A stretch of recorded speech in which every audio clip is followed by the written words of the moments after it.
Assalamualaikum warahmatullahi wabarakatuh.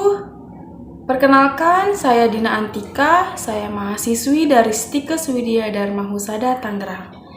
Saya dari kelas 2C S1 Keperawatan.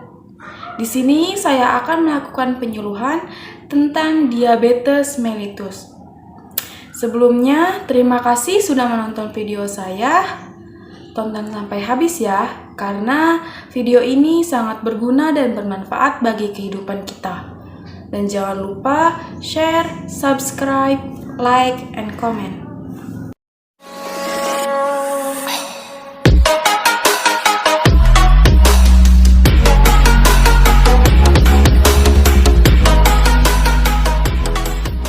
Di sini saya akan menjelaskan apa sih diabetes mellitus itu. Nah, diabetes mellitus atau sering dikenal dengan nama kencing manis merupakan suatu penyakit kronik atau penyakit menahun yang ditandai oleh adanya kenaikan kadar gula darah atau hiperglikemia kronik karena ketidakmampuan tubuh untuk mengolah glukosa diakibatkan kurangnya jumlah insulin atau insulin tidak berfungsi dengan sempurna atau tidak berfungsi dengan baik. Di sini ada normal gula darah. Yang pertama ada GDS, gula darah sewaktu, yaitu normalnya di bawah 200 mgdl. Dan gula darah puasa, yaitu di bawah 126 mgdl. Nah, karena diabetes mellitus berhubungan dengan insulin, pasti kalian bertanya-tanya kan, apa sih insulin itu? Nah, di sini saya akan jelaskan. Insulin adalah suatu hormon di dalam tubuh kita yang diproduksi oleh pankreas yang berfungsi untuk mengendalikan kadar glukosa dalam darah, dan insulin ini juga membantu tubuh menggunakan glukosa atau gula untuk energi. Namun, pada pengidap diabetes, pankreas tidak mampu menghasilkan cukup insulin atau insulin yang dihasilkan tidak berfungsi dengan baik. Nah, selanjutnya ada tipe diabetes mellitus. Tipe diabetes mellitus ada dua. Ada diabetes mellitus tipe 1 dan diabetes mellitus tipe 2. Sebenarnya diabetes mellitus memiliki banyak tipe. Namun, yang sering terjadi di negara ini yaitu hanya dua tipe ini. Nah, yang pertama saya akan jelaskan diabetes mellitus tipe 1. Diabetes mellitus jenis ini sering terdapat pada anak-anak dan dewasa muda. Namun demikian dapat juga ditemukan di setiap umur, seperti remaja. Nah, diabetes mellitus tipe 1 ini disebabkan karena reaksi autoimun yang menyebabkan sistem kekebalan tubuh menyerang sel-sel beta atau sel-sel sehat yang ada di dalam tubuh kita, sehingga si pankreas tidak mampu memproduksi cukup insulin. Atau kondisi ketika glukosa di dalam darah kita melebihi batas normal. Nah, selanjutnya ada diabetes mellitus tipe 2. Nah, diabetes mellitus jenis ini biasanya terjadi atau timbul pada umur lebih dari 40 tahun. Nah, diabetes mellitus ini terjadi akibat adanya resistensi insulin yang mana sel-sel di dalam tubuh tidak mampu merespon sepenuhnya insulin. Glukosa pada pengidap diabetes, glukosa tidak dapat masuk ke dalam sel karena adanya resistensi insulin atau penolakan insulin. Nah, jika pada orang normal, pastinya glukosa dapat masuk ke dalam sel. Di sini saya akan menjelaskan bagaimana sih gejala diabetes mellitus itu.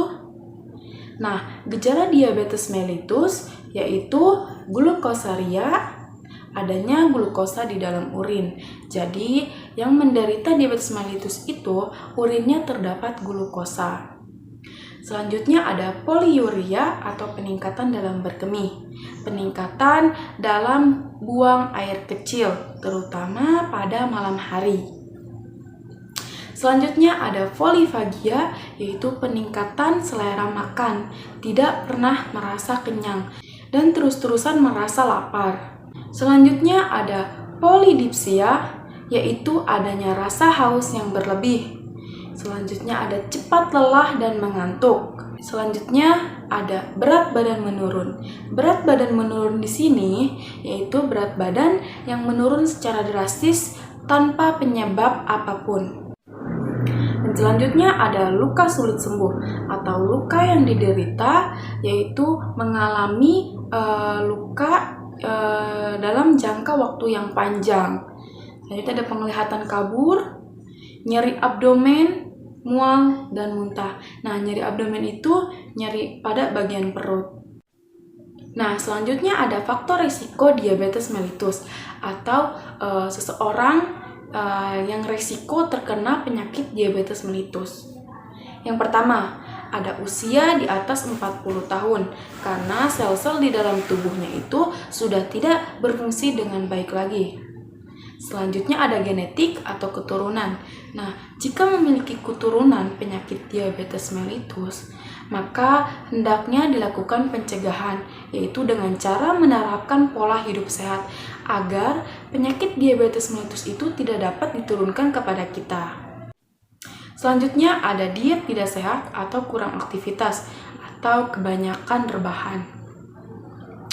Nah, di sini juga ada obesitas atau berat badan lebih atau kegemukan juga. Selanjutnya ada banyak makan gorengan atau cemilan yang mengandung banyak lemak jenuh. Banyak minum minuman bersoda, kurang tidur.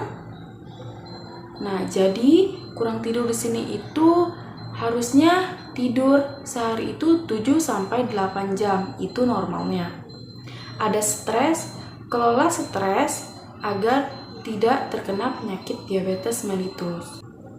Selanjutnya ada merokok. Jadi dari sekarang yang merokok, hentikan merokoknya agar tidak menjadi salah satu orang yang resiko terkena penyakit diabetes mellitus.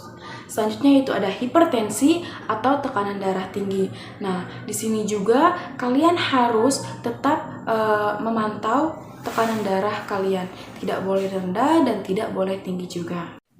Nah, selanjutnya saya akan menjelaskan bagaimana sih cara pencegahan diabetes mellitus itu sebelum terkena diabetes. Nah, jadi lebih baik mencegah daripada mengobati. Untuk kita yang belum terkena penyakit diabetes mellitus, sebaiknya kita harus mencegah terlebih dahulu agar tidak menyesal di kemudian hari. Nah, cara pencegahan diabetes mellitus itu sebenarnya sangat gampang karena mencegah itu lebih mudah daripada mengobati. Nah, yang pertama ada mempertahankan berat badan ideal.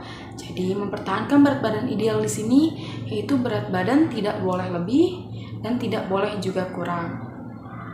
Selanjutnya makan buah dan sayuran, yaitu buah dan sayuran yang mengandung banyak serat. Nah, selanjutnya ada hindari penggunaan tembakau seperti merokok. Kelola stres, rajin berolahraga. Jadi rajin berolahraga di sini yaitu olahraga minimal 3 kali seminggu. Mau workout di rumah ataupun jogging. Kurangi asupan gula, garam, dan lemak jenuh. Nah, jadi untuk mencegah penyakit diabetes mellitus itu sebaiknya hindari atau kurangi mengonsumsi makanan atau minuman yang mengandung banyak gula atau makanan dan minuman yang terlalu manis dan mengandung banyak garam dan mengandung banyak lemak jenuh juga. Selanjutnya, hindari mengonsumsi alkohol dan tes gula darah dan kadar secara teratur agar kita tahu kadar gula di dalam darah kita itu normal atau tidak normal. Selanjutnya, istirahat yang cukup. Istirahat yang cukup itu 7-8 jam per hari. Kontrol jumlah makanan sesuai porsi.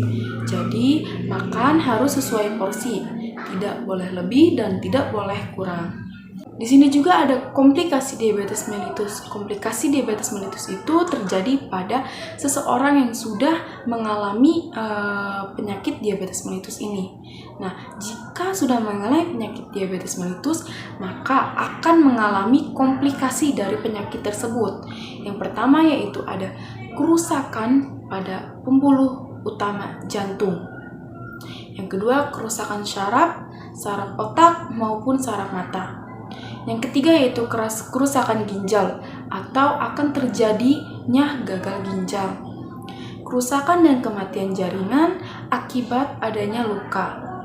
Kerusakan pembuluh darah, disfungsi seksual, katarak, bahkan akan mengalami kebutaan juga.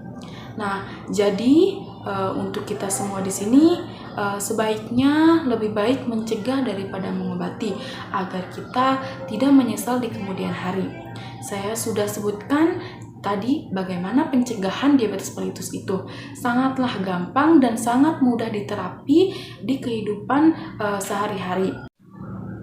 Dan jangan lupa juga selalu kontrol kadar glukosa di dalam darah kita secara teratur, yaitu bisa dilakukan di pelayanan kesehatan seperti puskesmas, klinik, rumah sakit, maupun apotik.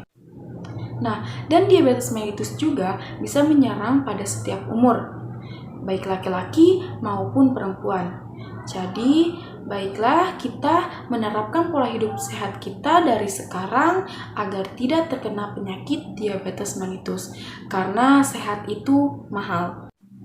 Baik, terima kasih sudah menonton video saya. Semoga bermanfaat bagi kita semua dan semoga bisa diterapkan di kehidupan sehari-hari. Terima kasih. Wassalamualaikum warahmatullahi wabarakatuh.